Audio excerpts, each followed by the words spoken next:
Howdy, everybody. Welcome to another episode of Car Wash Magazine Live. I am your host, as always, Editor-in-Chief of Car Wash Magazine, Matt DeWolf. We've got a fantastic program for you. I always say that, right? They're all fantastic. They're all great. They're all awesome. They're all titillating and fantastic and things that you want to watch over and over again.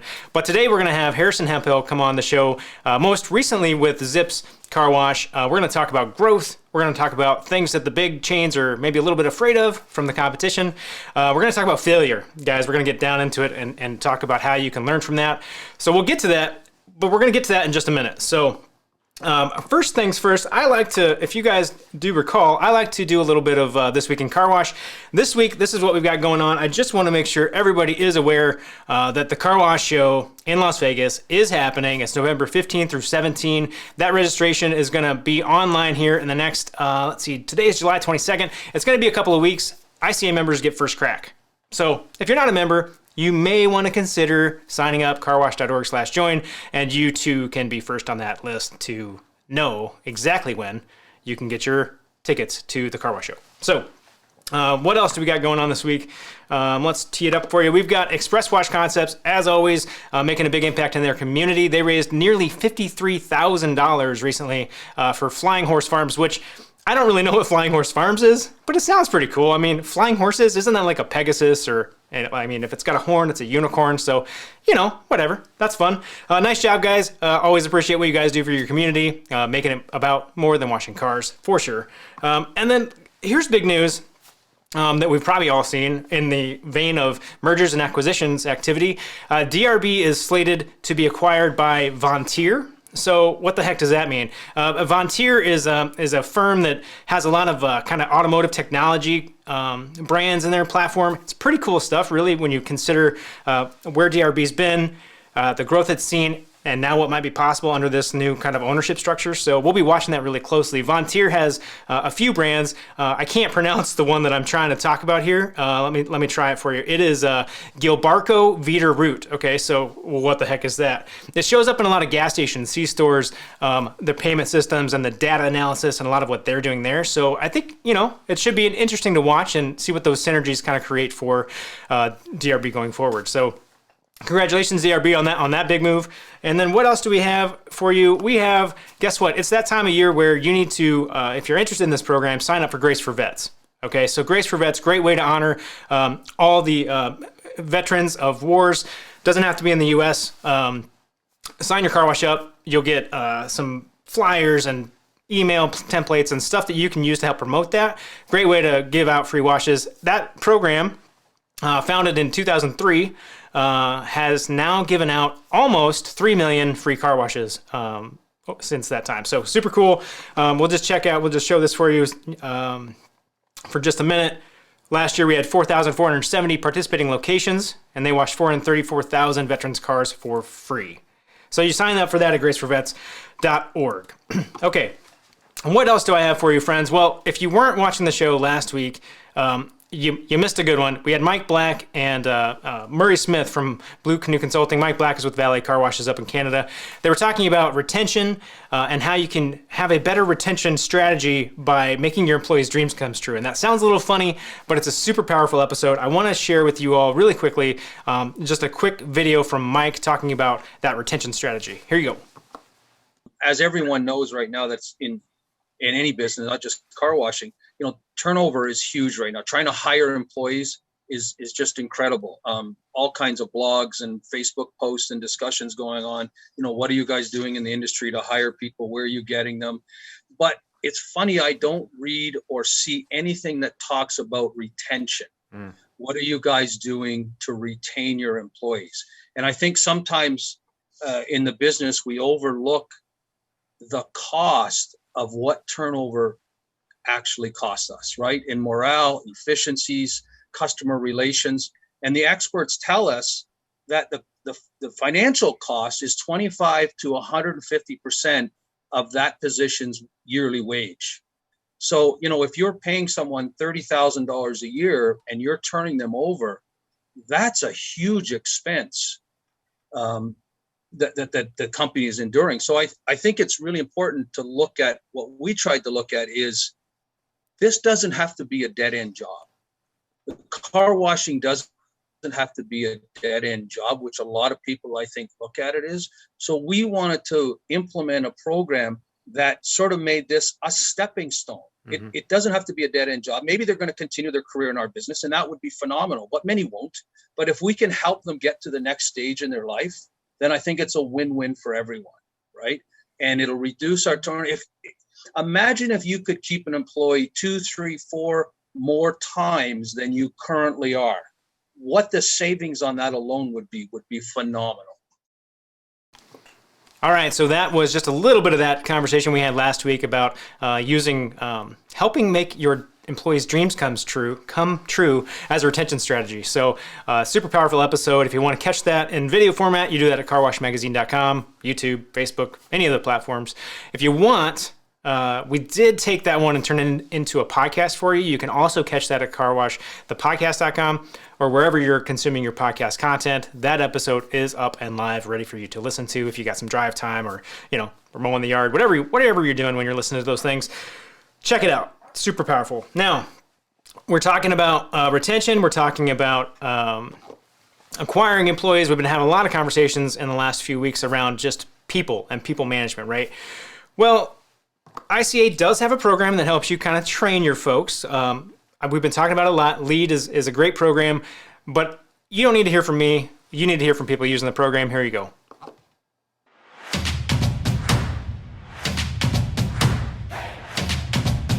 I think with the training and having a good training program, it does set up us, not only just like the employees, but also the company on like a good set where we are trained and we know what we're doing and we can use these skills day to day. And so we're not just throwing out either new employees or just anyone out there and like expecting them to know, like if they want to excel to a shift captain spot, like they can, and they can show that by continuing their training if they would like.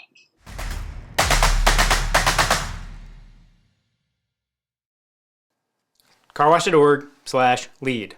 carwash.org/lead. carwash.org/lead. That's where you go if you want more information about the program. Check it out if training is important to you. It's worth it, I swear. All right, so friends of mine, it is almost time for your favorite part of this program. One day it will be your favorite. It's We Got Jokes coming up in just a second. But before we get into that, before you laugh and get your weekly dose of humor, be thinking about questions you might have for Harrison Hemphill. Harrison is going to be joining us in just about 30 seconds.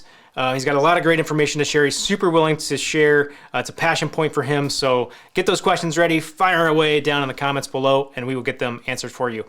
There are no stupid questions. There are just questions that we will not answer. So there you go. Now it's time for We Got Jokes.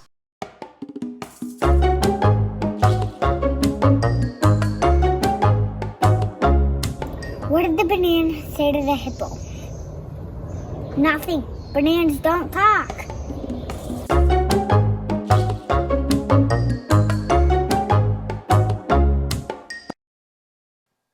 All right, friends, there you have it. That's this week's joke. And now joining us on the program is Harrison Hemphill. Harrison, welcome. Hey, how's it going, everyone out there? carwash.org/lead. You got it. Yeah, see, it works. I've heard this thing, repetition. That's how you remember things. I don't know. That's right. Absolutely. Hey, Harrison, thanks for coming on the program. I know, you've been in the industry for a while now. We won't go into years. We don't need to get there.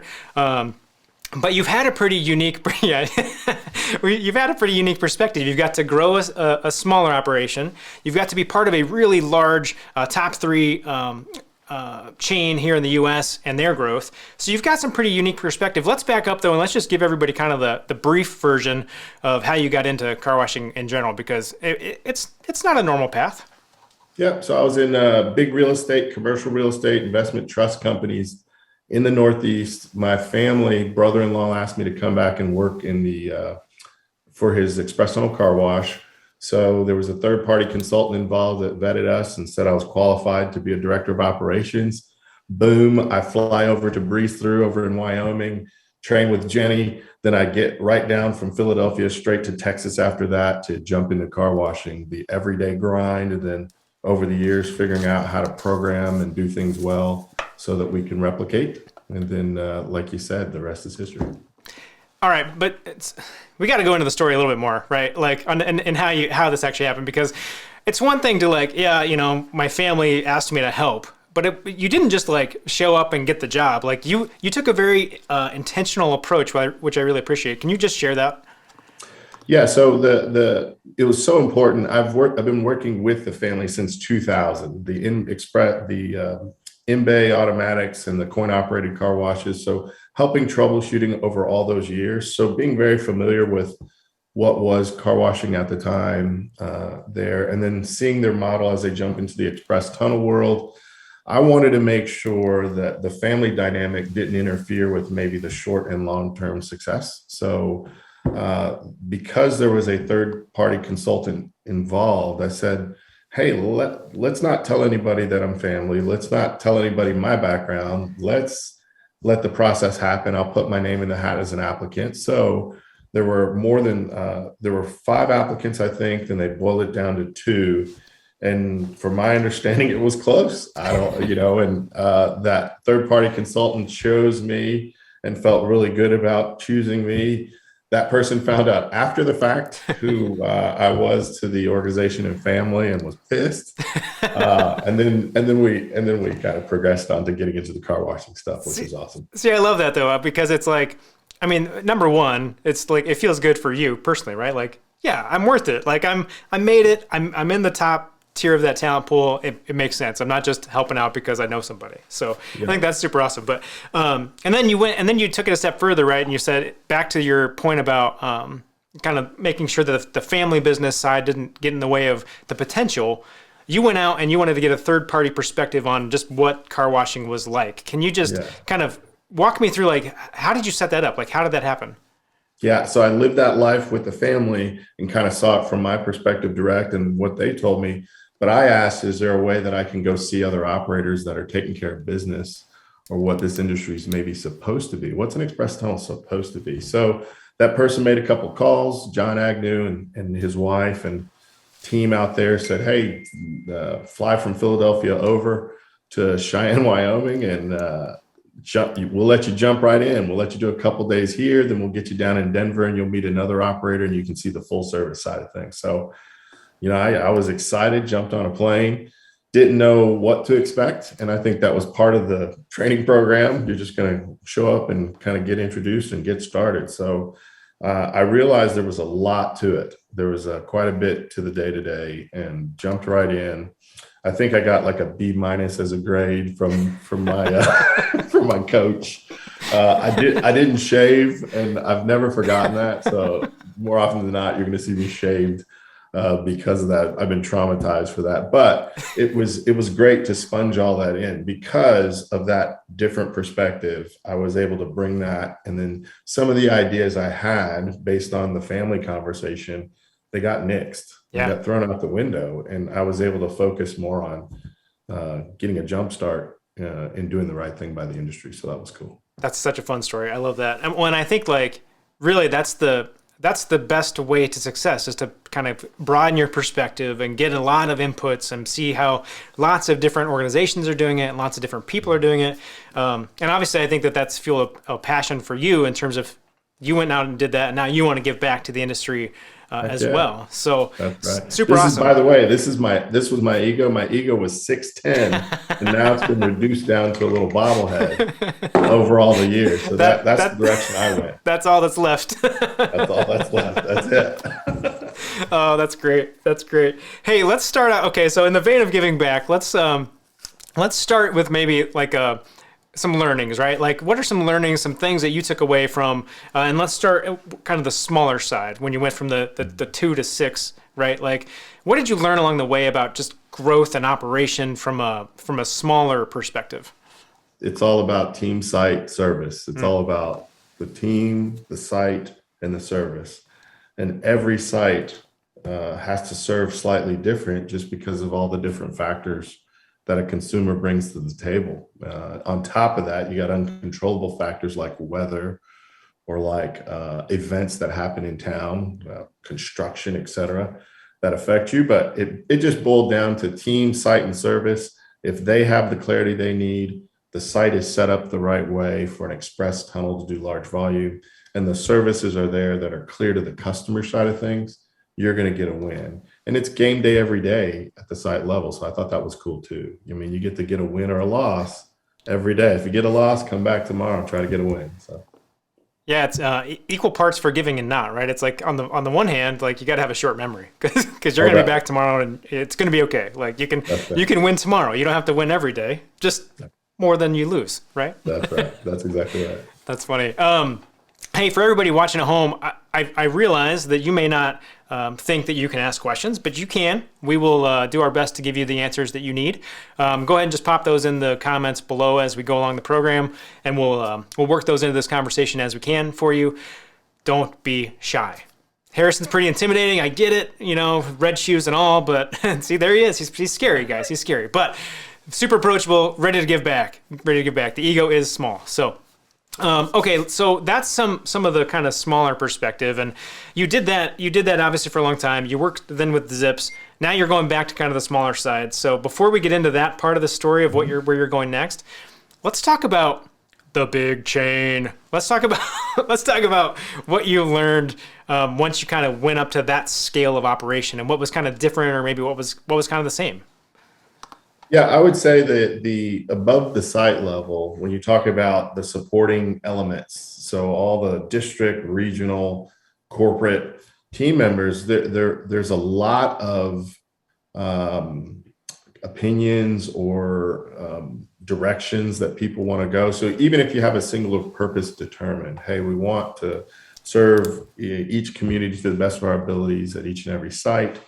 And we focus in on those things and we kind of define what those are. There's just a lot of people that have a say in what to do or not do. So I think it's incredibly more difficult and time consuming to make sure that all those supporting cast are resourcing what happens at each and every site level. It's sometimes it's way easier to generalize and say, for this market, let's blanket do this, and maybe not allow certain flexibilities to happen, because the bottom line is still amazing. But again, one site feels like they're served a little bit less. I think that's the thing that I got from the bigger operators. And then of course, when we went from 16 to 50 to 75 to 101 to 150 to 175, these are all milestones where things change. So what may have been working perfectly at 50 is completely disruptive at 75. You have to be willing to, and very nimble and finite when it comes to pivoting and going a certain direction. And you can see that that's a little bit more time consuming the more people that are involved. Yeah. I mean, the resource side is crazy, right? I mean, that is a lot of work. When you think about at Zips, it was 200 locations, right? 205, whatever it is now. That's a lot. That's a lot of bodies. That's a lot of coordination. Yeah. And even financially, if you just say $2,000 a month towards preventative maintenance, $24,000 a year, that sounds easy enough. Now multiply that by 100 or multiply that by 200. Yeah. Right. And it just adds up to a huge number. And sometimes the number overshadows the doing the right thing. And hey, by the way, if we break this down, it's $2,000 a site. And let's rock and roll with that. So it creates looming things that you have to address, and these big numbers make you stop and think a little bit. Okay. True. Hey, we've got a couple of questions coming in. Sean, I see you. I'm gonna butcher your name. I'm sorry, but Sean Qureshi has two questions. We're gonna go one by one here. So first, could you expand a little more on tailoring per location? Like, what were some of the biggest adjustments that you had to make location to location? This goes back to when we were talking about the smaller operation side.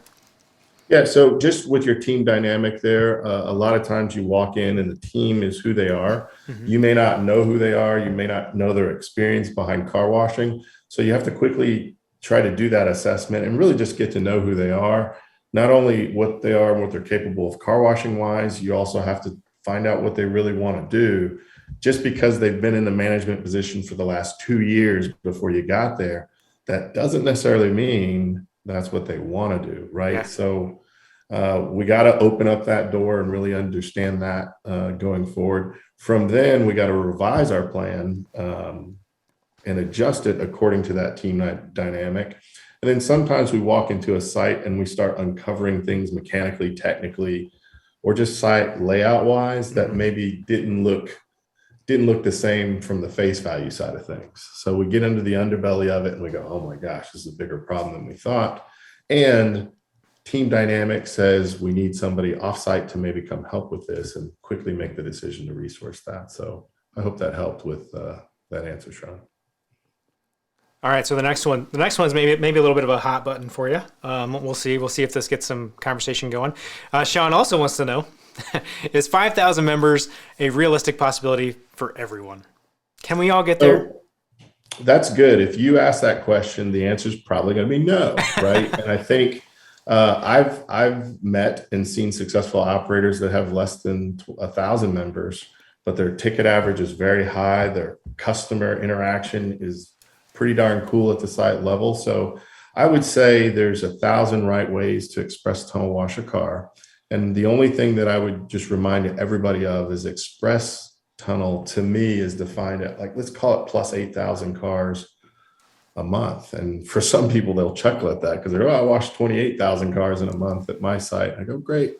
But I think there is a broad spectrum of that. No, 5,000 isn't for everyone. Maybe the service that you have available doesn't constitute that. Maybe you're at a beach town that you're just not going to get that stickiness of customer value. But while they're there, they'll pay cash and drive on through and have a good old time. So I would say, yeah, that 5,000 should not necessarily be the goal for every express tunnel operator. And I think there's a lot of factors.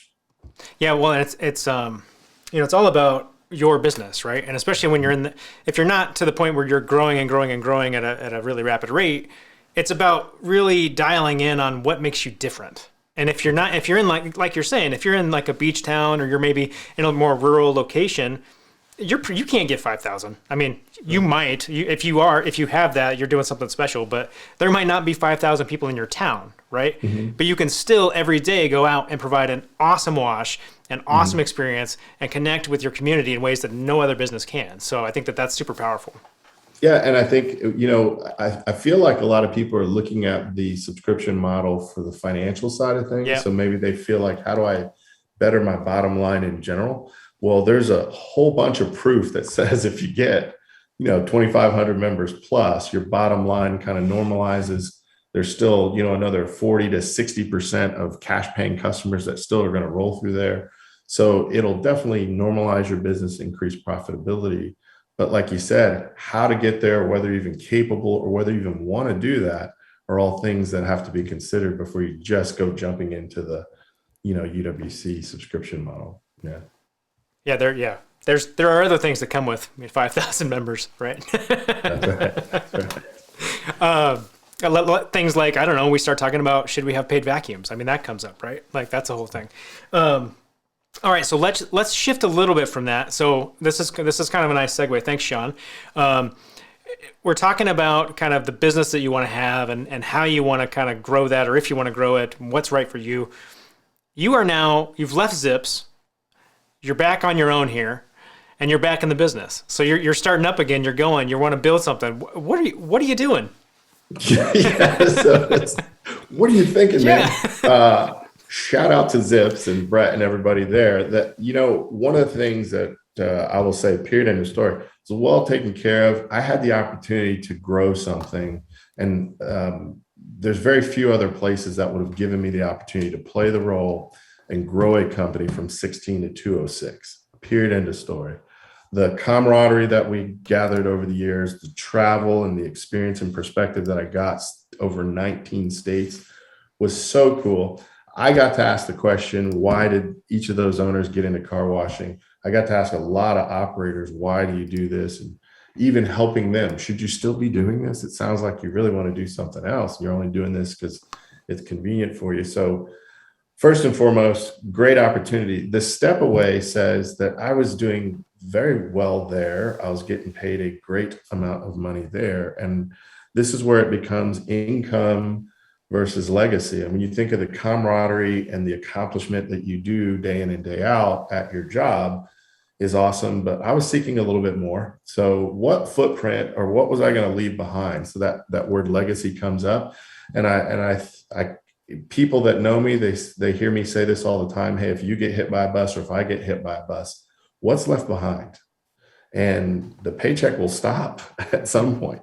As nice as people are, and they feel bad about a situation, at some point it stops. Insurance pays out what they're going to pay out. Okay, that's over with. Well, who is I to my wife and kids? Who is I to the people that I was able to serve? And who is I to the people around me in the community? And I think that hit pretty tough for me, because I got a chance to go to Cheyenne, Wyoming and Colorado and see what a car wash company meant to the people and to the community. And when all the lights are off, it's still, there was still something there. And I was able to do that with, the car wash barn, and that feeling was there. And then when as the bigger we got, the further I got away from, the front end of things, that site, that team, and the service. And I missed that. So I said, hey, talk to the wife and kids. They beat me up, but they love me. So they said, hey, make the change, big guy, do your thing. So I said, hey, I want to own and operate car washes to give people a platform as an operator to understand the business, and then maybe step off and do their own thing. So I don't want to retain people for 10 years. I want them, hopefully in 3 or 4 years, graduate and maybe start their own car wash organization. I know there's some people out there in West Texas that are already doing that, and they're quiet kept about it, but they're doing it and living it. And that's just more motivation for me to do the same thing. Do I want to own 15 or 16 store locations? Sure.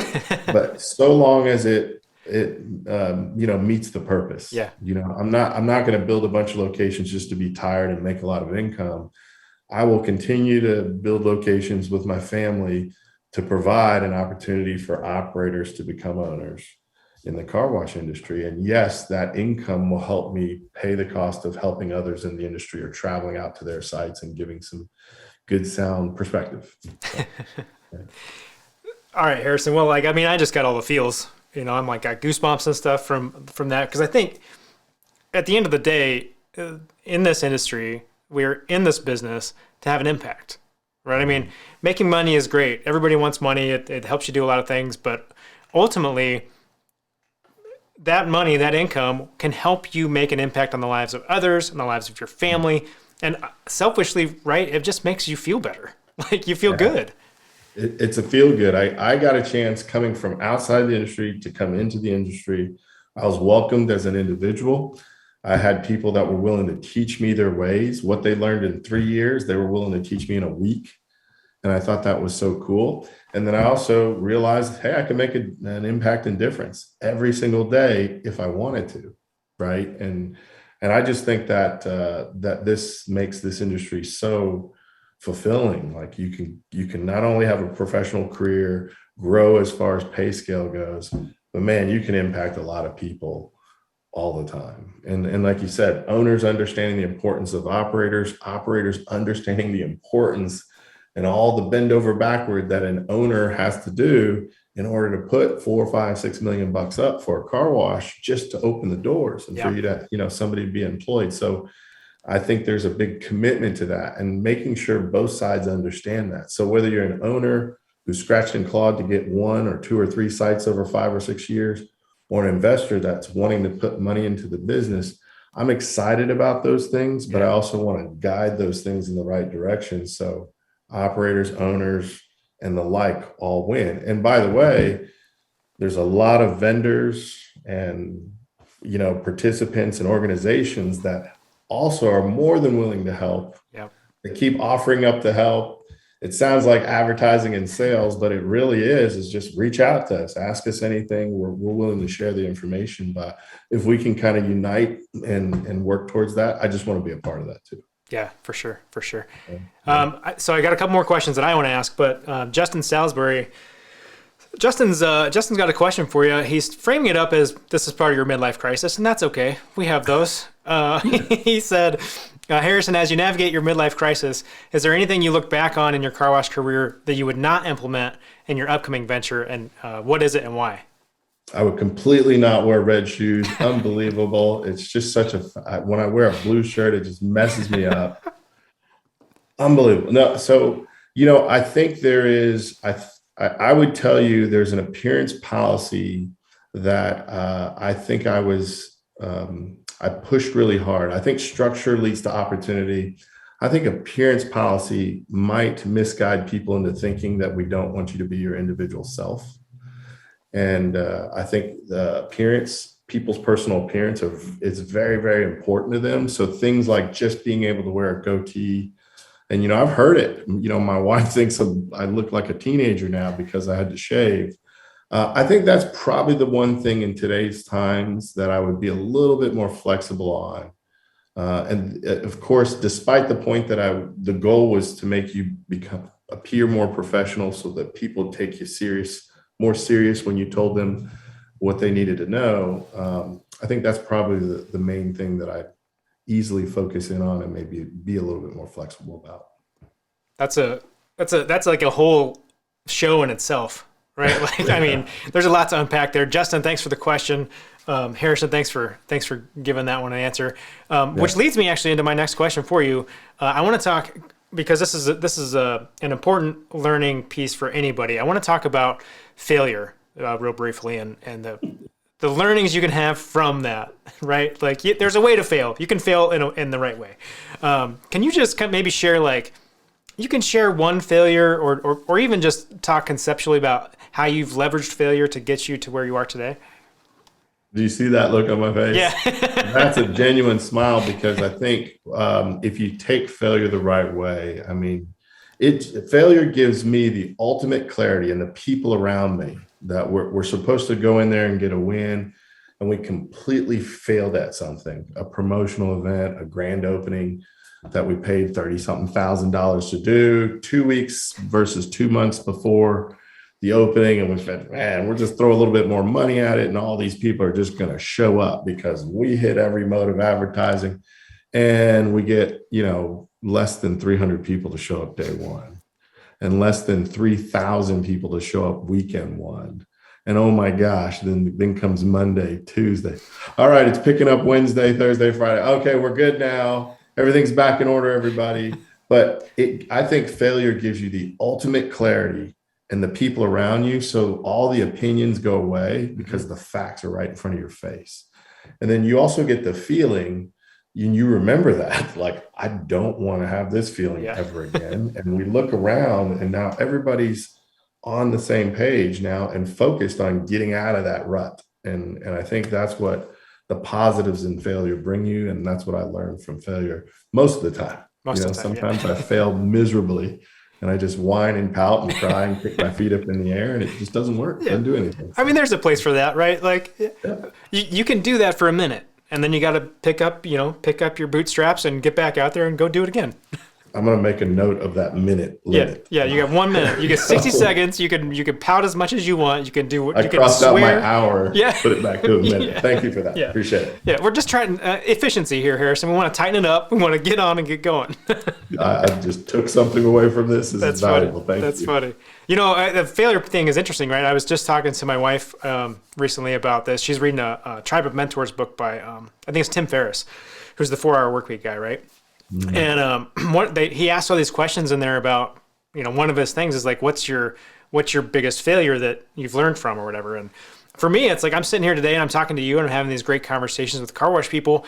I would not be here if I hadn't failed, right? Like, I was working a corporate job. It was very traditional. I went for a promotion. I didn't get it. I failed hard. And next thing you know, here I am. So for me, failure is a big thing too. I love thinking about that and making sure that we only spend 60 seconds, only 60 seconds on pouting and complaining and whining, and then we move on. But great stuff. Hey, I have to ask you, because I put it in the video feed here that I would. When we go back to big chains, right? Zips is a top 3. That there's going to be a lot more companies in that kind of realm as we go forward here in this industry. We kind of, it's, as smaller operators, we get a little nervous right? We get a little fearful. We get a little bit like, oh my gosh, what's happening? What's coming? How do we compete? But that fear is not one-sided. And you can maybe share a little insight of what are the big guys afraid of? What are the big chains afraid of? Everything, everything local. So there is a stigma with the big chain, and it's so great that I got to experience the small family business to the fast growing big chain. There's variation. Some companies that we acquired and the team members, they were excited about it. There was uptick, there was better insurance, et cetera. There was some things that they got unstuck, for example. And then, we handcuffed, and I would say in general, I think because there's a singular direction at the corporate level and purpose for the acquisition, and then there's the local objectives and how they want to be a part of the community, and specifically how they want to serve each and every customer that they know. And they know the reality, like that's a great general price point. That's a great dollar per car that we're trying to pursue, but this customer base is this.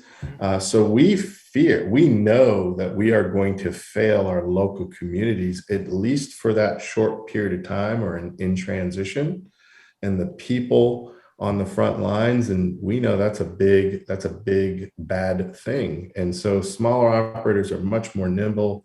The owners are going by, or the key operator is going by that site every other day. So our fear is that we are going to be behind the times when it comes to locales and shifting and moving seasonally for the things that go on at the local level.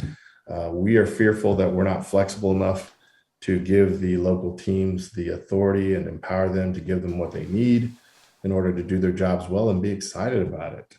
And, and all that stuff starts to go away incrementally. And then as opposed to fear, then we know that we are going to fail compared to maybe a smaller operator. They're going to win out every single time if they do those things that we just talked about. So, yeah. So shameless plug here. We had a whole episode 2 or 3 episodes ago with Jim Davis talking about that very thing about there's some analogy with a field mouse and an eagle. I'm going to butcher it if I try to say here, but you guys should go watch it. It was super good. Lots of stuff in there about nailing it before you scale it and all these kinds of things from a professor of management. So guys, go check that out. All right, I got my final question for you, and then I'm going to let you get back to the business of washing cars, which I guess in your case you're still building up to that, but you'll get there. Yes. You'll get there. I feel good. I feel good for you. I like to leave everybody with one thing, right? So, Harrison, what is one thing that I can do today to make sure that I'm better tomorrow? And that's for me. What's one thing I can do today? Yeah, so I think the thing that I'm trying to work on now through the different organizations I'm involved in, LWF, all the camaraderie around the networking around car washing, the team members that I've worked with past and present and in future, is to figure out a way to be more available, to give them very specifically what they need, not what I think they need, and be really an open maybe like getting to where there's a platform so that people can ask and get the true answers that they need real time. And the money part is not a factor. So, Talk Car Wash is one of those platforms. They do their forums all the time. This right here, just the opportunity to be on here and just let people know, just in case they had this stigma about maybe the company that I work with. There's a lot of great people at that organization still, from the site level to the support level, and hopefully just make myself more available to be a resource to individuals that want to do better by their car wash business. Yeah, I think that's a super important component of this business in general, and I think that it's what everybody loves about the industry is the collaborative spirit. And no matter where you are on your car wash journey, there are always people who are willing to help you out, willing to share what they've done so that you don't make the same mistakes, and just be an ear to listen and throw some ideas off of. But Harrison, I want to say thank you so much for being on the show today. Well, I really appreciate it. Thanks for coming down and working with me over at the in these times, and figuring out a way for us to get together and get this conversation going. Thank you. Yeah, awesome. Hey, if you guys are watching at home, you know where to go to watch all the episodes of this program, carwashmagazine.com. You can see it right here on the thing below. I try to point, I never get it right. And just lots of great stories, lots of great inspiration and ideas, and a lot of really smart people on this program helping you become better at what you do. So thanks, everybody. Until next week, there's really just one thing that you need to do when you're out there killing it, when you're washing your cars, and that is keep it clean. I'm just having a